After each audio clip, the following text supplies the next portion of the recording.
Bem-vindos na segunda aula de Noções de Astronomia e Cosmologia. Na primeira aula a gente viu algo sobre a história da astronomia e o modelo heliocêntrico do Sistema Solar. E nesta aula vamos ver um pouquinho mais sobre a história da astronomia, mas principalmente as causas físicas atrás do modelo heliocêntrico. Um dos mais importantes astrônomos da história era o Tycho Brahe, um astrônomo dinamarquês, e ele é considerado o último grande observador que não se usou de um telescópio, que se usou de instrumentos como sextante, etc. Ele compilou as melhores medidas de posições de planetas até então, e inclusive eles seriam usados mais tarde pelo aluno dele, Johannes Kepler. Além disso, ele desenvolveu um modelo cosmológico que bota a Terra no centro, então geocêntrico, e naquele o Sol gira em torno da Terra e os demais planetas giram em torno do Sol. Na verdade, é basicamente o problema heliocêntrico, só que você bota o centro de sistema de coordenadas na Terra, ou o referencial na Terra, tal que parece que é o Sol girando em torno da Terra, mas basicamente dá no mesmo que o sistema heliocêntrico.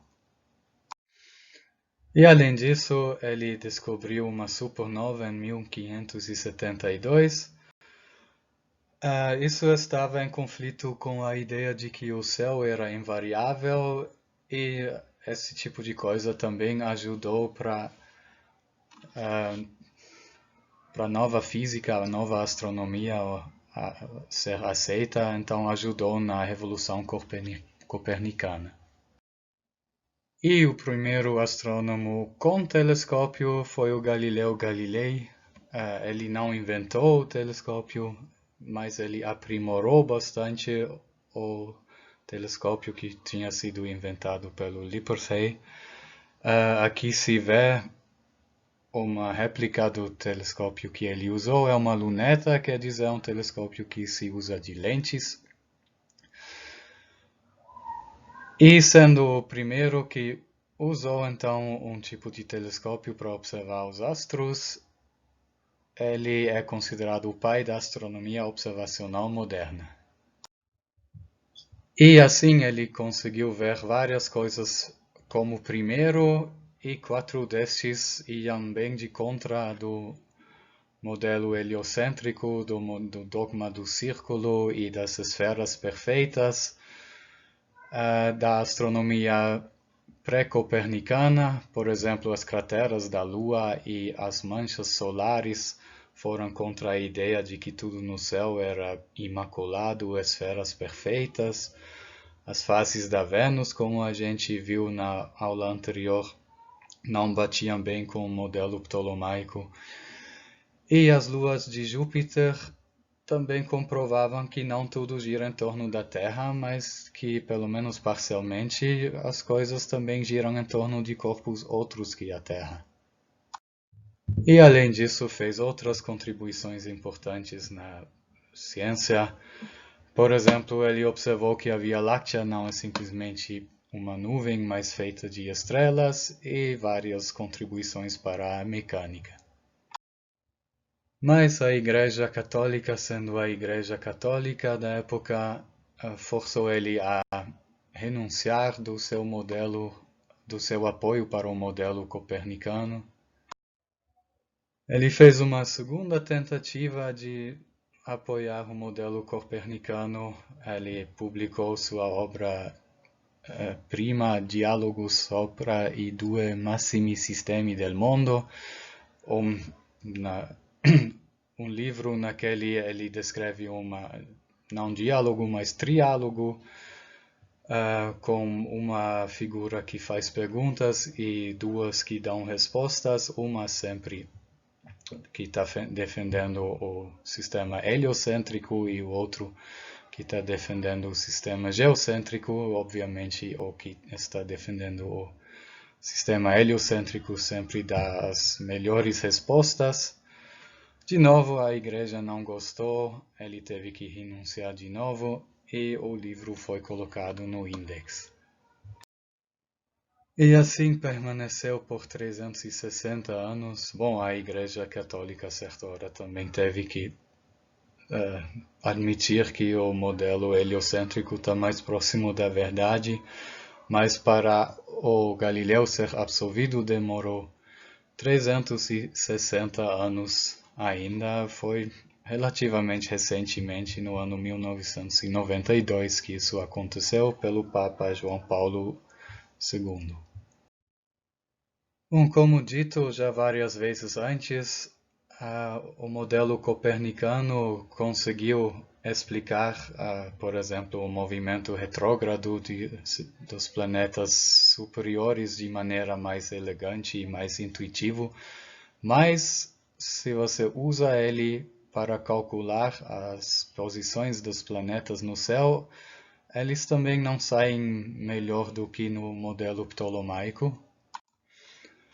E isto porque o Copérnico ainda usou movimentos circulares uniformes no seu modelo, então as órbitas dos planetas em torno do Sol eram circulares e com velocidade angular constante. E se você usa isso e calcula as posições dos planetas baseados nisso, elas também não representam tão bem as observações. Quem conseguiu modificar o modelo do Copérnico tal que as posições calculadas dos planetas batiam melhor com os observados foi este cara, o Johannes Kepler.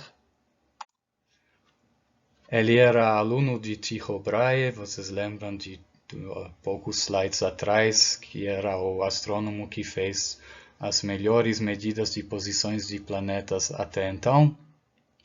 Ele deu para o Kepler uma série de posições de Marte que ele tinha determinado.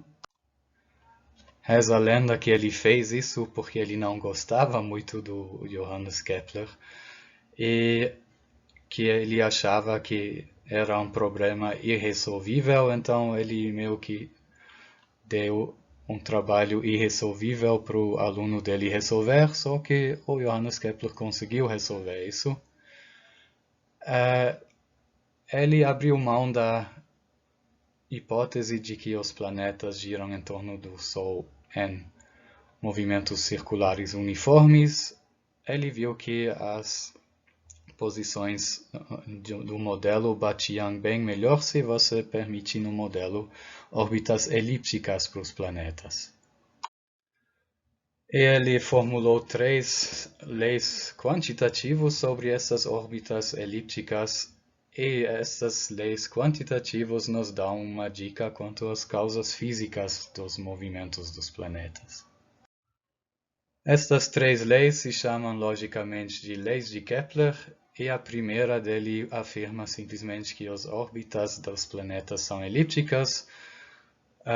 Na geometria, as elipses têm 2 pontos destacados, ambos no semi-eixo maior, chamados focos, e em um dos focos fica o Sol.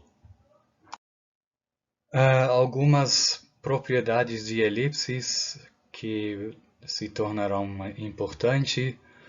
Uma elipse é tipo como um círculo esticado, né? E esticado, elongado em uma direção.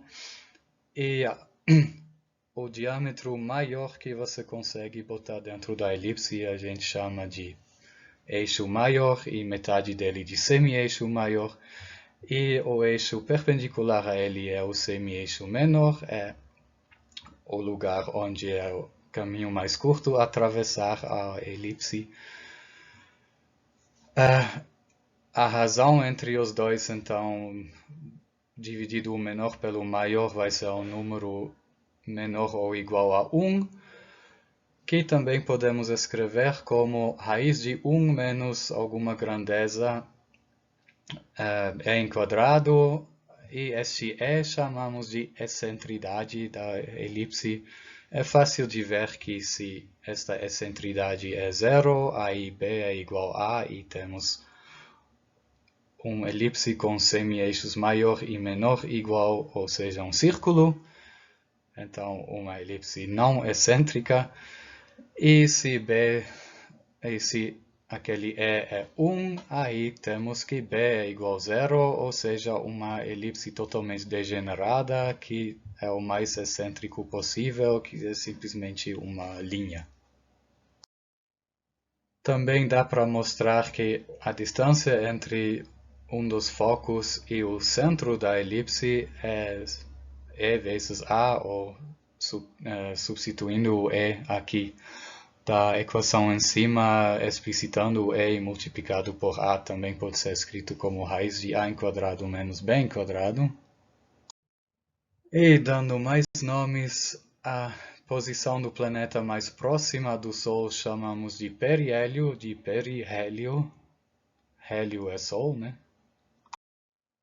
E a posição mais distante chamamos de afélio, de aphélio. De novo, hélio é Sol, e acho especialmente artístico juntar o P e o H e tornar isso um F. A área da elipse também é fácil de lembrar se você considera a elipse como um círculo com raio B mais esticado em uma das direções pelo fator A sobre B, aí a área vai ser πb enquadrado vezes A sobre B, ou seja, πab. E ainda vale para qualquer ponto da elipse que a soma das distâncias dele até os dois focos é sempre o mesmo valor, que acaba sendo 2 vezes o A, 2 vezes o semi-eixo maior.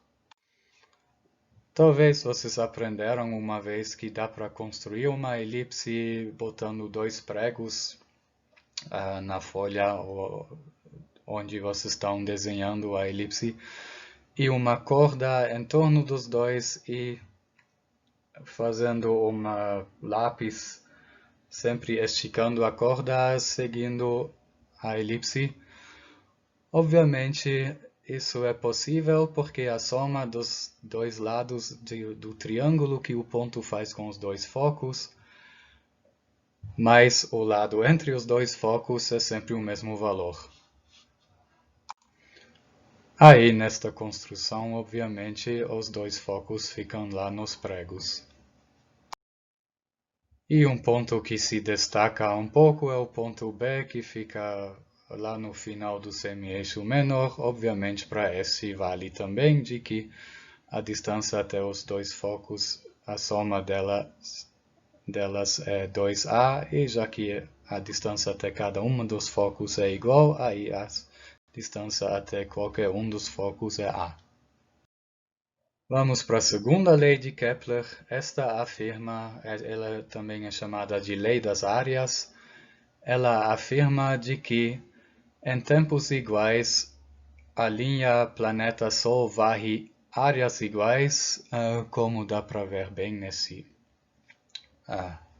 nesse desenho aqui, sendo o tempo que o planeta demora para percorrer o trecho 1, 2 e o trecho 3, 4 iguais, aí a área A1 e A2 também tem que ser iguais. Obviamente, para isso ser o caso, para o tempo 3, 4 e o tempo 1, 2 serem iguais, obviamente o planeta se movimenta muito mais rapidamente perto do Sol do que longe do Sol. Então, esta lei das áreas iguais também significa de que o planeta é mais rápido quando próximo do Sol do que quando longe do Sol. E aquilo de quanto mais longe do Sol, tanto mais lento é o movimento, não vale apenas para a órbita de um planeta, mas também entre os planetas. Como Copérnico também já tinha dito, quanto mais longe o planeta é do Sol, tanto mais lento ele é. E isso pode ser quantificado pela terceira lei de Kepler, também chamada de lei harmônica, que diz que os quadrados dos períodos de revolução, então para os anos praticamente dos planetas, são proporcionais aos cubos das distâncias médias ou semi-eixos maiores do Sol aos planetas. Vale então esta fórmula aqui de que t quadrado é alguma constante vezes a no cubo, onde o t então é o período orbital do planeta, o ano daquele planeta, e o a é o semi-eixo maior da órbita desse planeta, que é igual à distância média desse planeta até o Sol.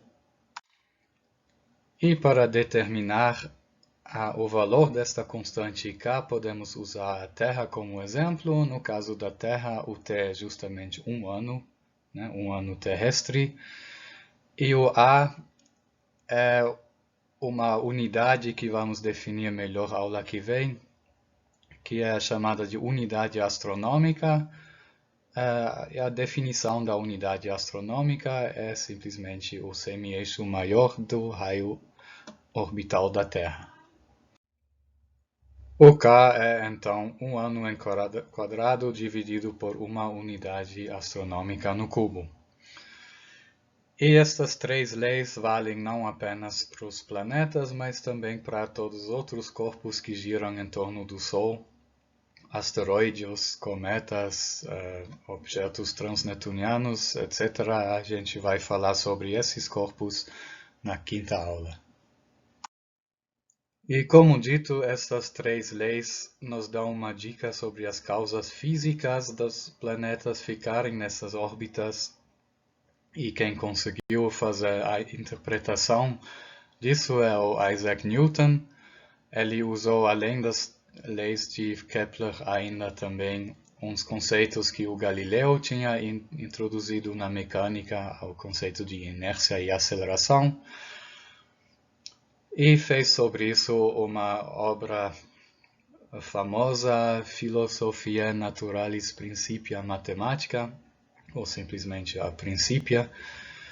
E nele ele também formulou as três leis de Newton, as leis fundamentais da mecânica, que espero que vocês conhecem da disciplina Fenômenos Mecânicos, mas se não, vou mencioná-los rapidinho aqui. A primeira lei de Newton também é chamada de lei de inércia, que diz que se a força total que age num corpo então é zero, então o corpo não muda a sua velocidade. Seu vetor velocidade vai ser uma constante, ele vai continuar indo na mesma direção com velocidade constante. A segunda lei de Newton provavelmente é a mais importante, ela contém a primeira como caso especial. Diz que a aceleração que um corpo sofre é proporcional à força total, ou à força também chamada de força resultante que age sobre um corpo, e a constante de proporcionalidade é igual à massa do corpo. E a terceira lei de Newton é a lei de ação e reação, que diz que se um corpo aplica uma força em um outro corpo, aí o outro corpo aplica uma força no primeiro corpo, do mesmo módulo, mas na direção oposta. E combinando essas leis de Newton com as leis de Kepler, ou podemos dizer, interpretando as leis de Kepler na luz das leis de Newton, conseguimos fazer afirmações quantitativas sobre a força que o Sol aplica nos planetas e que mantém eles nessas órbitas elípticas, que é a lei que é a força da gravitação, e vamos então chegar assim na lei da gravitação. O Newton conseguiu fazer isso usando mesmo as órbitas elípticas que o Kepler tinha determinado. A gente toma um caminho mais simples, porque não é tão fácil de fazer o que o Newton fez, mas se você supõe que as leis de Kepler também valem para planetas que fazem órbitas circulares em torno do Sol, deveriam, né? Já que um círculo é nada outro do que um caso especial de uma elipse, aí já fica mais fácil a gente também conseguir chegar nesta lei da gravitação. Se interpretamos o círculo como caso especial da elipse, aí temos que os dois focos coincidem no centro do círculo, que também vai ser então a posição do Sol, se o círculo é a órbita de um planeta. A excentridade da órbita é zero e os dois semi-eixos são iguais e o valor deles também é igual ao valor do raio do círculo. Para este movimento circular, a segunda lei implica de que ele seja uniforme, porque se sempre em tempos iguais o planeta percorre ou varre áreas iguais, quer dizer que ele percorre trechos iguais, e isso só é possível se a velocidade é constante mesmo. Então temos um movimento circular uniforme como consequência da segunda lei de Kepler para órbitas circulares. E sobre movimento circular uniforme, sabemos bastante coisa da disciplina Fenômenos Mecânicos. Um corpo em movimento circular uniforme é mantido na sua órbita por uma força chamada centrípeta, que é uma força que sempre aponta para o centro do círculo e que tem o valor dado nesta fórmula aqui. É igual à massa do corpo vezes o quadrado da velocidade do corpo dividido pelo raio da órbita que ele faz. Já que no centro do círculo fica o Sol, no caso dos planetas, então é uma atração que o Sol aplica no planeta e cujo módulo é exatamente esse valor aqui, a força centrípeta. Usamos ainda de que para o movimento circular uniforme, o período é a circunferência do círculo 2πr dividido pela velocidade, com aquela o círculo é percorrido, 2πr sobre v. E levantando isso ao quadrado, temos que t em quadrado é 4π em quadrado r em quadrado sobre v em quadrado. Pela terceira lei de Kepler, o período em quadrado é alguma constante que a gente já falou quanto ele é vezes o raio da órbita no cubo. E desta equação, o 4π em quadrado r em quadrado sobre v em quadrado é igual a r no cubo. Podemos multiplicar os dois lados por mv em quadrado k sobre kr na quarta potência. E aí dá para ver facilmente que do lado esquerdo obtemos 4π em quadrado m sobre kr em quadrado e do lado direito mv em quadrado sobre r. E esse lado direito é exatamente o termo da força centrípeta, ou seja, exatamente a força procurada, a força que o Sol aplica no planeta. E pelo lado esquerdo, então, esta força deve ser proporcional à massa do planeta dividido pelo raio pelo quadrado do raio da órbita dele, ou seja, pelo quadrado da distância até o Sol. A gente observou algumas constantes do lado esquerdo da equação numa nova constante que vamos chamar de K'. Então, K' é simplesmente 4π em quadrado sobre o K da terceira lei de Kepler. Aí obtemos que a força procurada é este K' vezes a massa do planeta dividido pela distância Sol-planeta no quadrado. Ou seja, a força procurada é proporcional à massa do planeta e ao quadrado da distância até o outro corpo, no caso o Sol, que aplica esta força nele. E usando a terceira lei de Newton, podemos dizer que o planeta também aplica uma força da mesma natureza no Sol, da mesma natureza quer dizer massa atraindo massa. e que esta força deve ser igual em módulo quanto à força que o Sol aplica no planeta e no sentido oposto, e que, por ser da mesma natureza que a força que o Sol aplica no planeta, também tem que ser proporcional à massa do corpo sendo atraído, no caso o Sol, e também proporcional a 1 sobre r² ao inverso do quadrado da distância entre os dois corpos. E ainda pela terceira lei de Newton, esta força que o planeta aplica no Sol também deve ser proporcional à sua própria massa, já que ela é igual em módulo à força que o Sol aplica no planeta. Ou seja, nossa força procurada é proporcional à massa do Sol, à massa do planeta, ou seja, ao produto das massas dos dois corpos que estão se atraindo, dividido pela distância entre os dois corpos no quadrado, e aí surge uma nova constante que vamos chamar de G maiúsculo, a constante da gravitação universal, e a força vamos chamar de força gravitacional, e esta lei que vocês veem aqui, de lei da gravitação.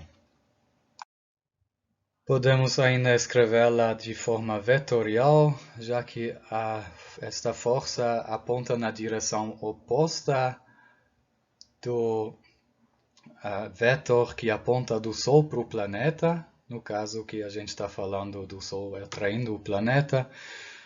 Então é um vetor que é na direção menos aquele vetor apontando do Sol para o planeta, que vamos chamar aqui de R vetorial. Aliás, uma convenção nessa disciplina, pelo menos nos slides, é de que letras em negrito são vetores, e se eu uso a mesma letra em não negrito, aí eu estou falando do módulo desse vetor. Então esse R aqui que aparece é o módulo, é o vetor que aponta do Sol para o planeta. E outra maneira para escrever esta lei da gravitação na forma vetorial é pegar o módulo desta força e dividir e multiplicá-lo por menos o vetor unidade apontando do Sol para o planeta. Bom, resta determinar o valor desta constante gravitacional universal. Pelo que citei no slide anterior, podemos dizer que o valor dele é o K' do slide anterior dividido pela massa do Sol. E substituindo para K', o K' do slide anterior também podemos dizer que é 4π² sobre a massa do Sol sobre o K da terceira lei de Kepler. E o valor acaba sendo da ordem de 6,7 vezes 10 a menos 11 Newton metro em quadrado sobre quilograma em quadrado. E como se não bastasse o Newton ter descoberto as 3 leis fundamentais da mecânica clássica e esta lei que quantifica a força atrativa entre massas, ele ainda inventou também o cálculo infinitesimal e várias outras contribuições para a física, por exemplo, na ótica. E usando essas 4 leis de Newton, agora as 3 leis de Newton mais a lei de gravitação, que também é ele, é possível calcular a órbita geral de um corpo de baixa massa como um planeta no campo gravitacional de uma massa grande como o Sol. Isso não é tão simples assim, demora uns 7 páginas no livro e a gente não vai fazer isso. Quem está interessado sempre pode pegar o livro e olhar para aquela dedução.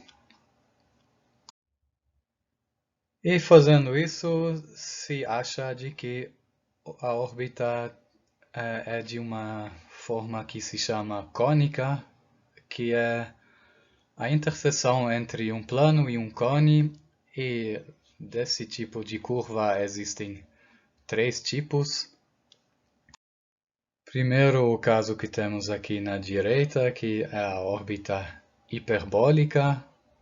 Se você pega um plano que faz um ângulo pequeno com o eixo do cone, aí você vai ter uma curva que tem duas partes, uma hipérbola. O segundo caso é o oposto, se nosso plano que faz interseção com o cone está mais ou menos está num ângulo grande, talvez perpendicular ou quase perpendicular ao eixo do cone, o plano corta o cone apenas uma vez e temos uma elipse, ou no caso de exatamente perpendicular, um círculo.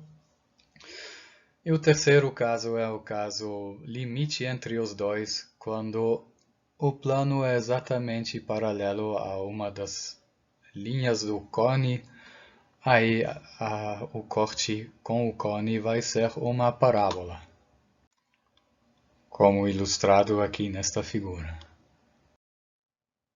E quem determina se nosso corpo de massa pequeno faz uma órbita elíptica, parabólica ou hiperbólica? É a energia mecânica total do nosso corpo no sistema, que aqui é chamado de E, e a soma de U e K, onde U é a energia potencial do corpo no campo gravitacional dado pelo corpo de maior massa, e o K é sua energia cinética. O valor da energia potencial do nosso corpinho é dada por esse valor aqui, menos a constante de gravitação vezes o produto das duas massas do nosso corpinho e do Sol, no caso, dividido pela distância entre os dois, agora não enquadrado, mas na primeira potência.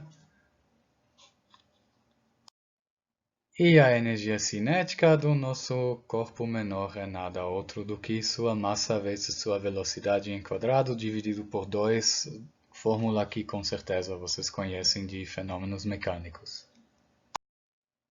E então, se esta energia mecânica total do nosso corpinho é negativa,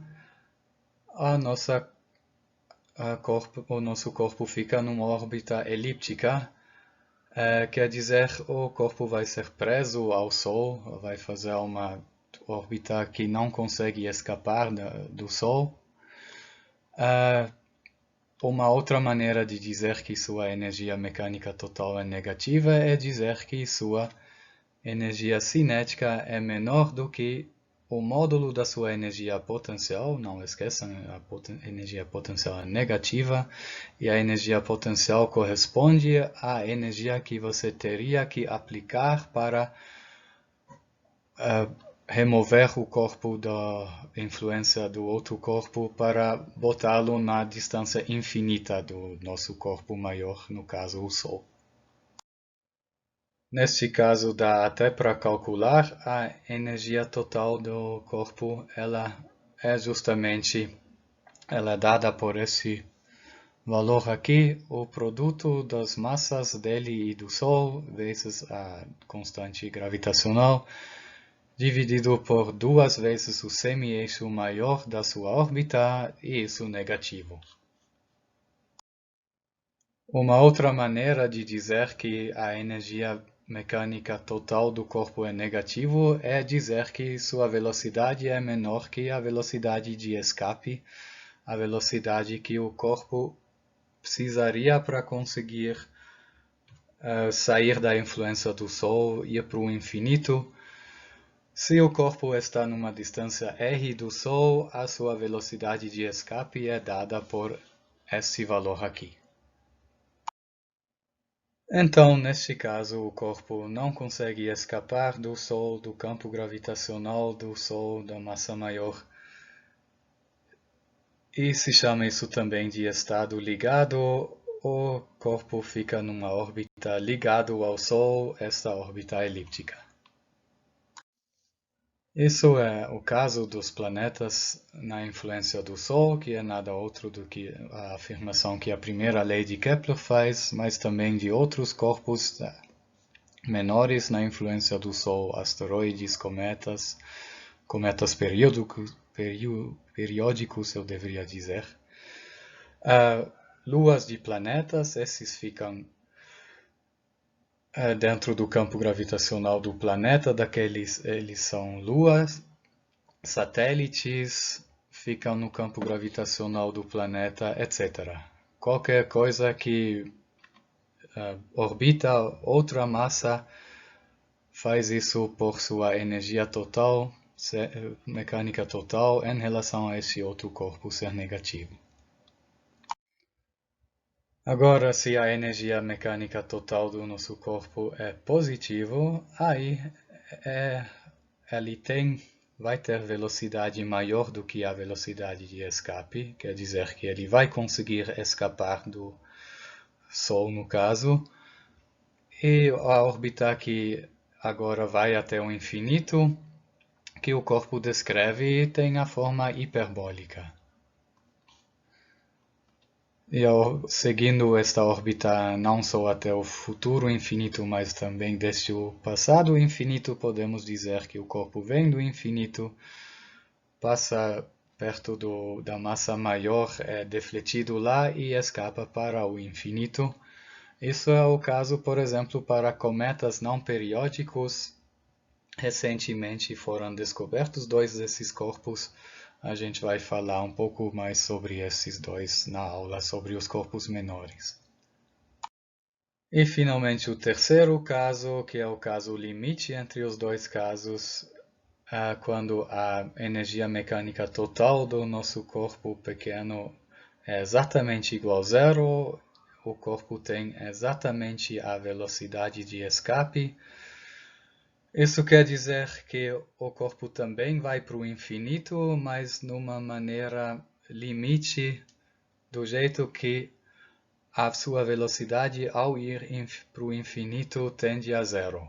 Enquanto no caso de uma órbita hiperbólica, esta velocidade não tende ao zero quando o corpo vai para o infinito. E também a consequência de que a órbita não é hiperbólica, mas parabólica. E as leis de Newton também podem ser usadas para mostrar a conservação do momento angular orbital do planeta em relação ao Sol, como vamos fazer agora. Em relação ao Sol, quer dizer que botamos o Sol no centro do nosso sistema, na origem do nosso sistema de coordenadas, e vamos mostrar a conservação do momento angular, calculando a derivada no tempo desse momento angular. Ou seja, dl dt, e não esqueçam que o momento angular é um vetor, então é uma grandeza vetorial que vamos derivar no tempo. E pela definição que aprendimos em fenômenos mecânicos, o momento angular é nada outro do que o produto vetorial entre os vetores posição em relação à origem ou ponto de referência, que no caso é a origem do sistema de coordenadas, que no caso é o Sol, a posição do Sol, e o momento linear do corpo do nosso planeta. E como derivar esse produto vetorial é simples. Para o produto vetorial também vale a regra do produto, que vocês conhecem de FVV. Quem não acredita é só escrever os 2 vetores em seus componentes e usar a definição do produto vetorial. E aí vocês vão ver que se você deriva cada componente no tempo, você obtém exatamente esse termo aqui à direita, ou seja, a derivada de R vezes P no tempo é a derivada de R vezes P mais R vezes a derivada de P, onde o vezes quer dizer o produto vetorial. E este dr dt do primeiro termo é simplesmente a velocidade, né? A velocidade do nosso planeta é a derivada no tempo da sua posição. E o P podemos escrever como massa vezes velocidade. É simplesmente a definição do momento linear dele. E do segundo termo podemos escrever o dp dt como a força resultante que age nele, e no caso temos apenas uma força agindo nele, que é aquela atração que o Sol aplica. Também é quase definição de que a força é a taxa de variação do momento linear, é a derivada do momento linear no tempo. E o primeiro termo dá zero, já que o produto vetorial de um vetor com um vetor que aponta na mesma direção que ele é zero, né? E o segundo termo também dá zero, já que R é antiparalelo à força que o Sol aplica nele. E 0 mais 0 dá zero. E se a derivada no tempo de uma grandeza é zero, quer dizer que nossa grandeza é constante, algo que com certeza vocês sabem de FUV e de FVV. Ou seja, acabamos de mostrar a conservação do momento angular para um corpo submetido à gravitação do Sol. E se vocês olham bem para essa dedução, vocês veem que aquele F, a gente não usou muito da natureza gravitacional da força F. Isso vale para qualquer força se diz central, para qualquer força que aponta na direção da origem ou na direção oposta da origem. Então a gente conseguiu mostrar para qualquer força central a conservação do momento angular. E as leis de Newton também podem ser usadas para deduzir as leis de Kepler. A gente não vai fazer isso, especialmente porque é uma dedução chata. Eu já mencionei isso para mostrar a primeira lei de Kepler. É um trabalhão, se estende por uns 6, 7 páginas no livro. Nem no presencial eu faço isso. Agora a gente vai sim mostrar como as leis de Newton resultam na segunda lei de Kepler. Isso porque isso nos dá uma interpretação interessante da segunda lei de Kepler. Bom, já vou dar o spoiler. A segunda lei de Kepler se revela como sendo uma outra formulação da conservação do momento angular. Vamos dar nomes, então, se nosso planeta está na sua órbita elíptica, como mostra este desenho aqui, a gente olha para um tempinho muito curto. Durante aquele, nosso planeta percorre o trechinho ds vetorial, e varre a linha que conecta o planeta e o Sol, varre a areazinha dA, e vamos supor que esse tempinho seja tão curto que podemos dizer que durante esse tempo todo o nosso planeta fica na distância r, ou no vetor posição r vetorial em relação ao Sol. Então o tempinho é escolhido tão curto que o r não varia significativamente. Vamos agora calcular a areazinha dA. Vocês sabem com certeza de geometria básica, não sei se cai em GA, eu nunca dei GA, mas com certeza cai no ensino médio, e que a área de um triângulo é a base vezes a altura, um lado vezes a distância do ponto que não faz parte daquele lado até aquele lado. No caso, usamos ds como base, e a altura, então, h é a distância da linha que contém ds até o terceiro canto do nosso triângulo, que fica na posição do Sol. Desculpem, eu esqueci de dizer, tem que dividir esse produto por 2, né?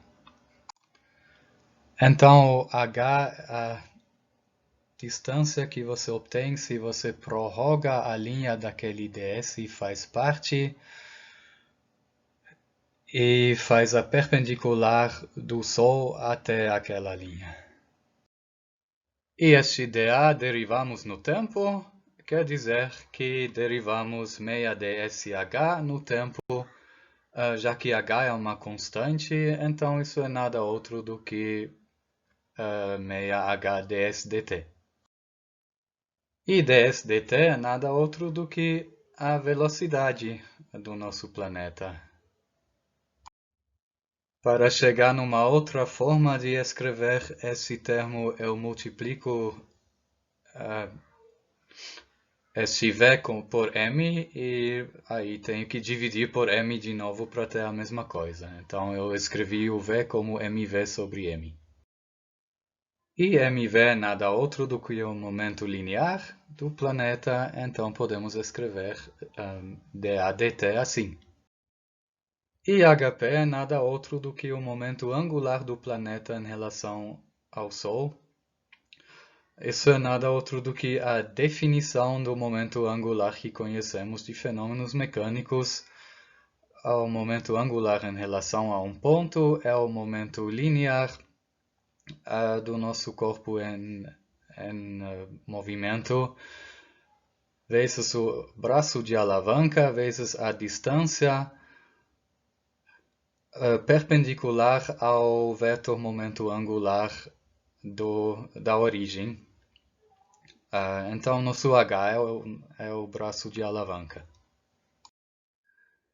E agora, a segunda lei de Kepler entra em ação. Esse dA dt é uma constante, segundo a segunda lei de Kepler. E isso significa que nosso L sobre 2m é uma constante, já que 2 e m são constantes também, significa que L é uma constante. Ou seja, temos a conservação do momento angular.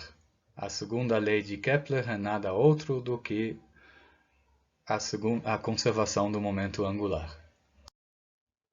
Podemos chegar no mesmo valor para o dA de outra maneira. Eu faço isso porque em muitas deduções se vê isso, e aí para vocês verem que é a mesma coisa e que minha dedução não contradiz aquela que frequentemente se vê em outras fontes, eu faço isso também.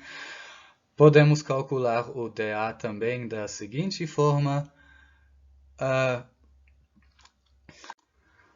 Aproximar o mesmo triângulo de antes por um triângulo cuja altura é o R, e então a base é um trecho perpendicular a R, é a componente de ds perpendicular a R. E quanto é esta componente de S perpendicular a R? Supondo que no tempinho que estamos olhando o planeta percorre um ângulo visto a partir do Sol de dθ, aí esse trechinho vai ser justamente r dθ, como dá para ver nesse desenho. E r vezes r podemos escrever como r em quadrado. Se de novo derivamos isso em t, obtemos que dA dt é meia r em quadrado dθ dt. E dθ dt é nada outro do que a velocidade angular do planeta em relação ao Sol. Aqui também multiplicamos e dividimos pela massa do planeta. E sabemos de fenômenos mecânicos que massa vezes distância até a origem, ou o ponto de referência em quadrado, vezes a velocidade angular em relação ao ponto de referência, é um outro jeito de escrever o momento angular em relação a este ponto de referência, no caso o Sol.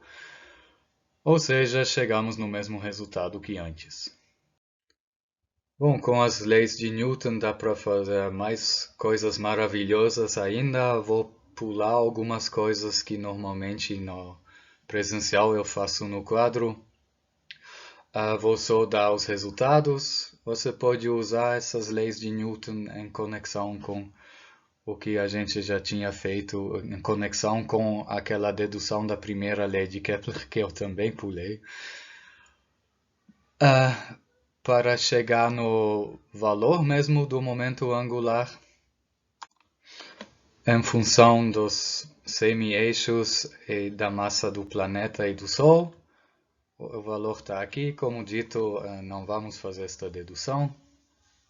Quem está interessado pode consultar o livro. O valor da energia total também conseguiríamos achar usando essas leis todas. Também não vamos fazer, mas aqui está o valor. Como vocês veem, a energia total depende apenas do semi-eixo maior e não do menor, e obviamente das massas do planeta e do Sol.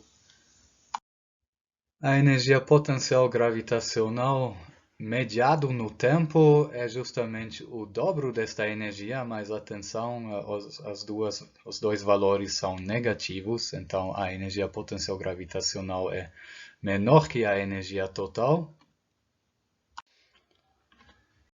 Negativos essas duas energias são porque temos um estado ligado, né? O planeta está preso no campo gravitacional do Sol, então tem uma energia negativa, e a energia potencial gravitacional sempre é negativa, por isso esses menos aqui.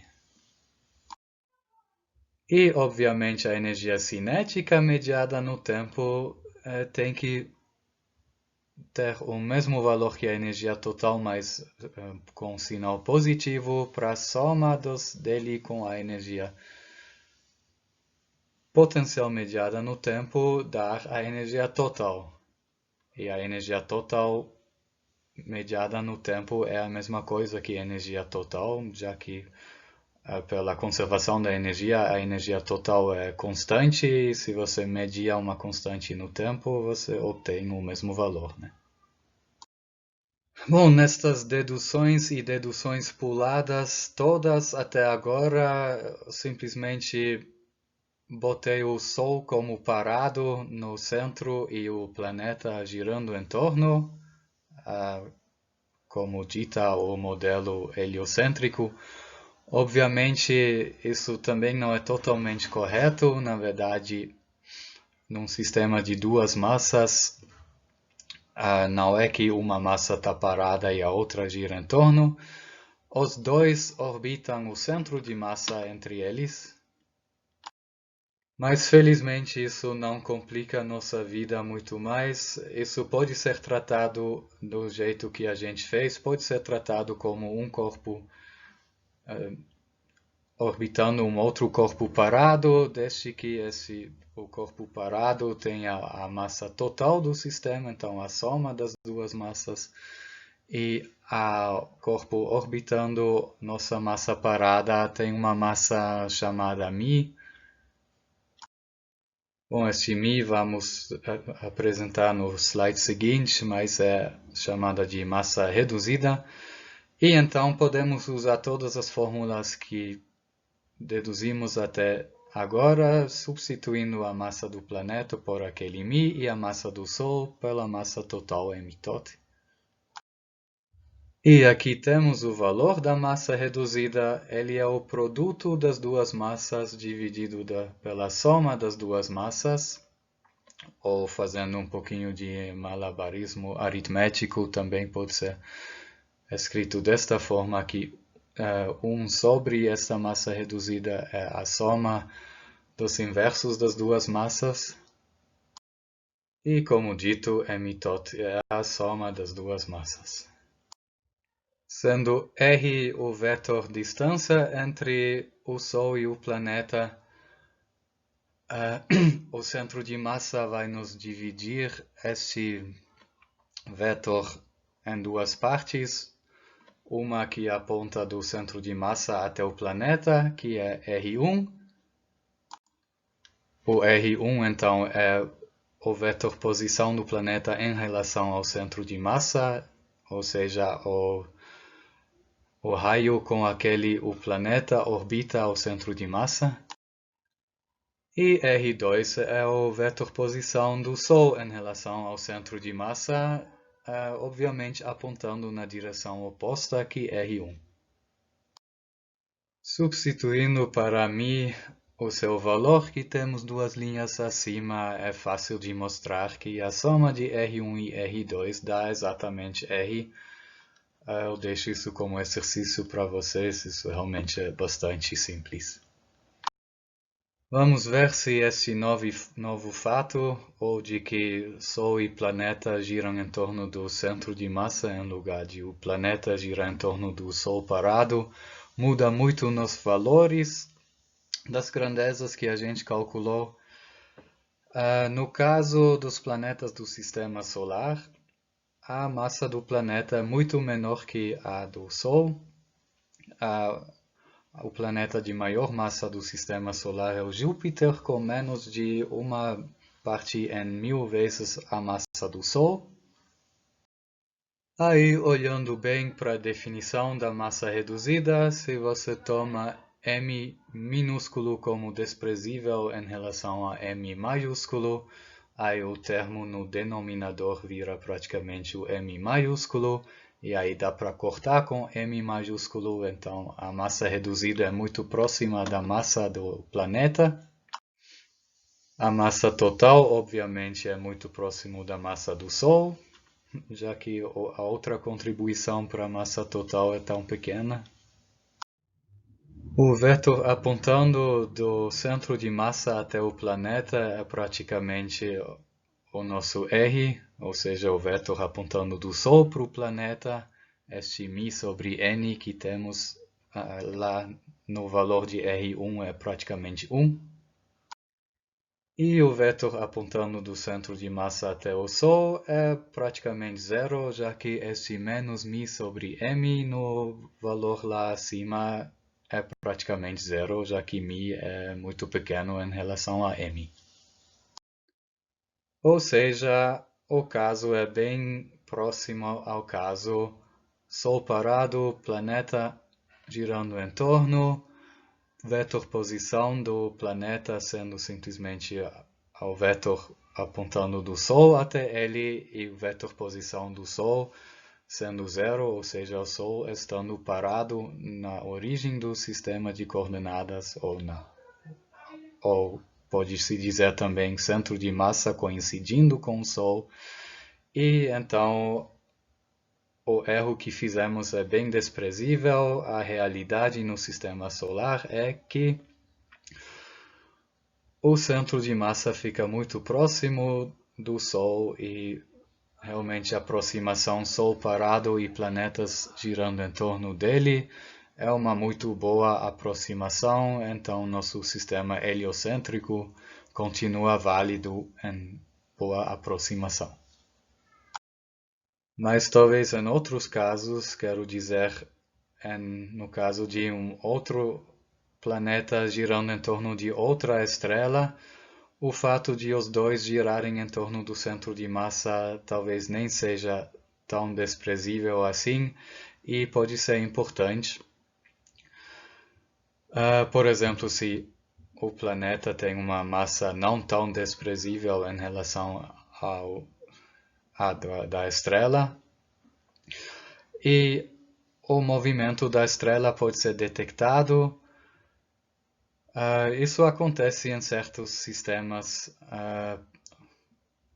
estrela-planeta em exoplanetas, e isso ajudou em detectar vários dos exoplanetas que a gente conhece, ou em sistemas planeta-lua pode ajudar a detectar a existência da Lua, e em estrelas binárias onde uma estrela é mais pesada que a outra, mas não tanto que a massa da outra fica totalmente desprezível.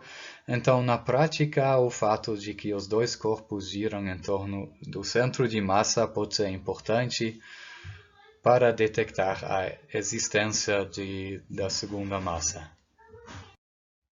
Bom, voltamos agora para um resultado de alguns slides atrás, de que se você medir no tempo as energias potencial, total e cinética, que a energia potencial é menos 2 vezes a energia cinética, o que é equivalente a dizer que a energia total é metade da energia potencial. Não esqueçam que a energia potencial e total são negativos.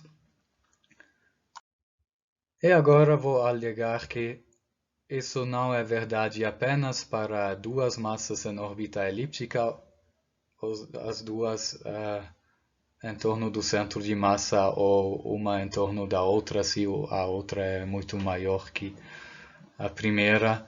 Isso vale não apenas para duas massas, mas para um sistema de um número maior de corpos também, para qualquer sistema de partículas ou corpos, desde que o sistema é gravitacionalmente ligado, os corpos ficam juntos, e desde que ele esteja em equilíbrio, um equilíbrio que chamamos de equilíbrio virial. Equilíbrio quer dizer que não que todas as partículas estão paradas, elas estão se movimentando sim dentro do sistema, mas o sistema como um todo está numa situação estável, ele está nem em expansão nem em contração. E agora minha afirmação é de que as duas fórmulas acima são verdade também para o sistema destes, agora interpretando o K como a energia cinética total do sistema, quer dizer, a soma das energias cinéticas de todos os corpos, a energia potencial total do sistema, quer dizer, a soma das energias potenciais devida a cada interação entre duas dos corpos, e a energia mecânica total, a soma da energia cinética total e a energia potencial total, e estas parênteses angulares em torno de K, U e E significam mediar esses valores no tempo. Então, K e U talvez não sejam totalmente constantes no tempo, mas variam um pouco. O E, na verdade, não deveria variar no tempo, né? Sendo pela conservação da energia total do sistema, é uma constante. Mas botamos esses parênteses curvas em torno dele também. E então essas duas equações acima, aplicada a um sistema de partículas ou corpos em equilíbrio virial, a gente chama de teorema do virial. Isso é uma dedução que eu gostaria de fazer mesmo, primeiro porque ela está cheia de truques bonitas e alguns se baseiam na física do sistema mesmo, então acho que a dedução dá alguns insights na física atrás do teorema do virial. E segundo, também porque o teorema do virial é bastante importante na astronomia. Depois desta dedução, vamos ver alguns casos onde ele é usado. Vamos lá, vamos primeiro dar alguns nomes de grandezas que vamos usar nesta dedução do teorema do virial.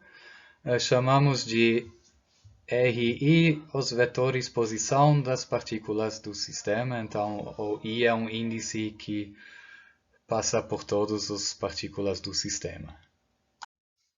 Obviamente, para termos vetores posição, a gente precisa de um sistema de coordenadas, então esses RI são os vetores posição em relação a algum sistema de coordenadas. Em tese, você pode usar qualquer sistema de coordenadas de um sistema de inércia, mas um dos mais recomendados, no caso, é o sistema do centro de massa, quer dizer, a origem do sistema de coordenadas seria justamente o centro de massa do nosso sistema de partículas, da nossa nuvem de partículas.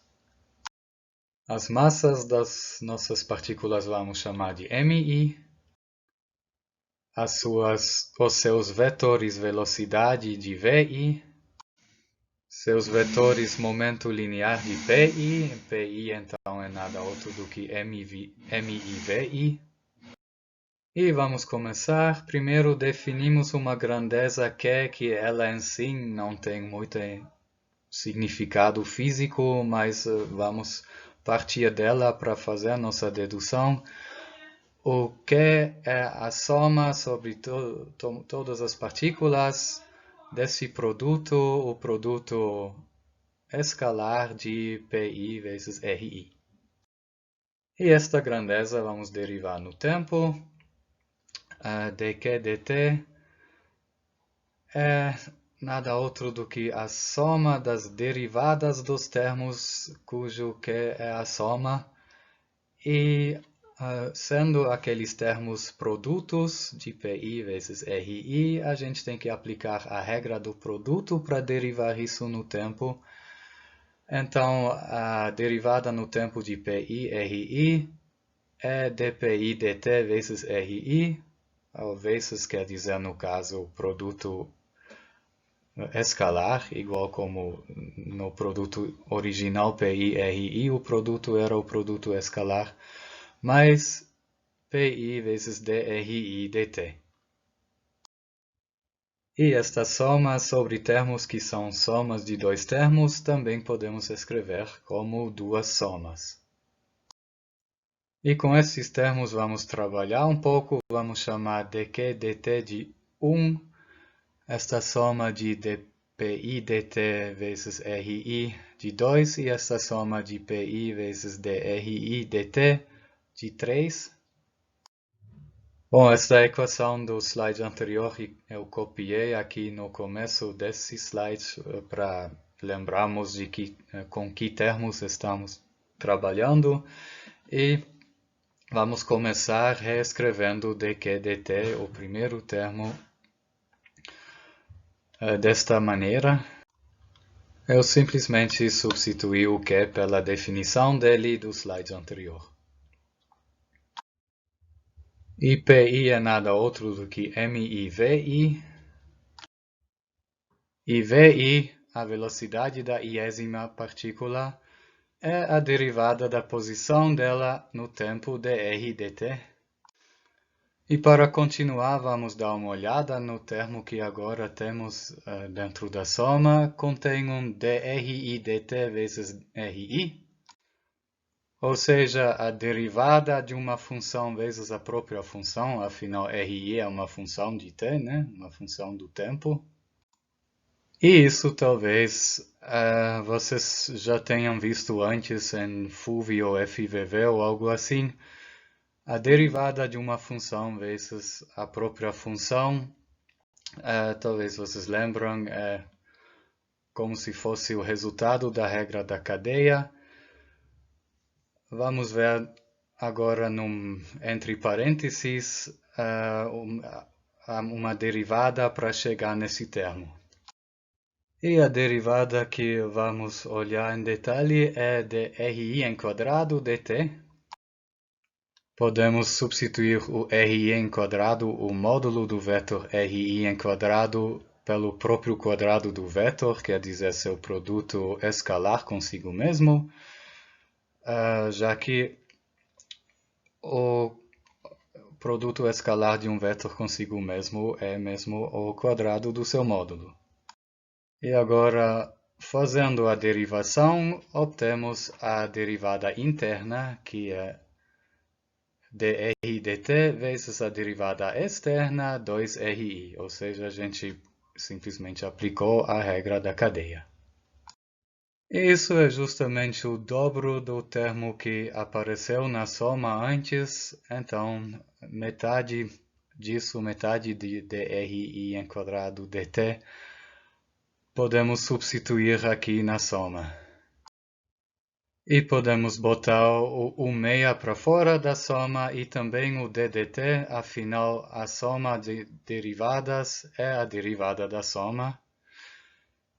Tal que obtemos ddt da soma de MI RI em quadrado E ddt é nada outro do que a segunda derivada, ou seja, d em quadrado dt em quadrado. E quem prestou muita atenção em fenômenos mecânicos, talvez reconheça esse termo, essa soma sobre todos os i de MI/RI em quadrado. Isso é nada outro do que o momento de inércia do sistema, então podemos escrever o nosso dq dt, afinal, como 1/6 vezes d em quadrado i dt em quadrado, onde i é o momento de inércia do sistema. Vamos agora modificar o termo 3 da soma no topo desse slide. E o primeiro passo é simples, a gente substitui PI por MI/VI, e dR e dt é nada outro do que VI, né? E VI escalar vezes VI é nada outro do que VI em quadrado, quer dizer, o módulo de VI em quadrado. Nesse passo também dividimos dentro da soma por 2, aí temos que multiplicar por 2 também. Para compensar isso, a gente faz fora da soma, tal que obtemos o termo que vocês veem aqui. E com certeza vocês reconheceram o termo dentro da soma 6 MI/VI em quadrado é nada outro do que a energia cinética da iésima partícula. E somando isso sobre todas as partículas, obtemos a energia cinética total do sistema K, e com o fator 2 que a gente ainda tem que colocar. Então, o termo 3 é simplesmente 2K, duas vezes a energia cinética total do sistema. E por fim, ainda temos que modificar o termo 2 da equação em cima, a soma sobre todos os P de dPi dt vezes RI. E de novo, alguns conhecimentos de FEMEC. dPi dt é nada outro do que Fi sendo a força total ou resultante que age sobre a partícula I. Né? A força total que age sobre uma partícula é nada outro do que sua taxa de variação do momento linear. Bom, o termo que obtivemos agora é chamado de virial de Clausius. Acho que é disso que vem o nome do teorema, o teorema do virial. Eu nunca vi a grande importância justamente desse termo, mas é um termo que aparece no caminho para a dedução que estamos fazendo. E agora vamos escrever esta força Fi que age sobre a partícula I como a soma de todas as forças devido às demais partículas sobre Fi, que vamos chamar de Fij. Então, Fij é a força que a jésima partícula aplica na iésima partícula, e somando isso sobre todos os J's, onde J são todos os números, todos os índices das nossas partículas, menos o do próprio I, então obtemos a força total que as demais partículas aplicam na partícula I. Agora vamos fazer uma substituição que à primeira vista não parece fazer muito sentido. A gente substitui o RI por 6RI mais RJ mais 6RI menos RJ. É óbvio que isso dá RI, mas não fica muito claro por que fazemos isso. Nos próximos passos vocês vão ver por quê. Então, fazendo esta substituição de RI e já escrevendo a soma de dois termos como duas somas, obtemos isso. E agora vamos aplicar a terceira lei de Newton, que diz que Fij é menos Fji, ou seja, a força que a iésima partícula aplica na jésima partícula é o negativo da força que a jésima partícula aplica na iésima partícula. A primeira soma dupla de cima vira simplesmente zero, porque o ijésimo termo se cancela com j-iésimo termo, enquanto na segunda soma cada valor aparece duas vezes, já que o ijésimo termo desta segunda soma tem o mesmo valor que o fj-iésimo termo desta segunda soma. Isso porque Fij é menos Fji e Ri menos Rj é menos Rj menos Ri. E menos vezes menos dá mais, então o ijésimo termo tem o mesmo valor que o j-iésimo termo. Cada valor aparece duas vezes e nesse passo eu escrevi isso como duas vezes a soma que você obtém se você conta cada par apenas uma vez. Isso, por exemplo, você pode fazer fazendo o índice J ir apenas passando pelos valores acima de I. Assim você garante que você conta cada par IJ apenas uma vez. E aí o fator, mas aí você tem que multiplicar o resultado com 2, porque na verdade cada valor aparece duas vezes, e aquele 2 a gente corta com aquele 1/2, tal que se obtém o que vemos aqui. E agora vamos usar o fato de que a gente sabe que força é esta que age entre as partículas. É simplesmente a força gravitacional que a gente viu mais cedo na aula. Então vamos agora substituir Fij pela sua forma, pela força gravitacional entre a iésima e a jésima partícula. Ou seja, por G vezes o produto das massas dividida pela distância entre as duas partículas em quadrado. E a distância entre as duas partículas em quadrado é nada outro do que o módulo do vetor que você obtém se você subtrai as duas vetores posição. E vamos chamar este vetor, essa subtração dos duas vetores posição de R e J. Bom, na verdade, já que é uma grandeza vetorial, a gente ainda tem que multiplicar isso por um vetor e dividir pelo módulo do vetor, por isso que aqui no numerador aparece o Ri como vetor, o Rij como vetor, e no denominador uma terceira vez o Rij, tal que Rij aparece aqui na terceira potência. E agora podemos fazer a substituição.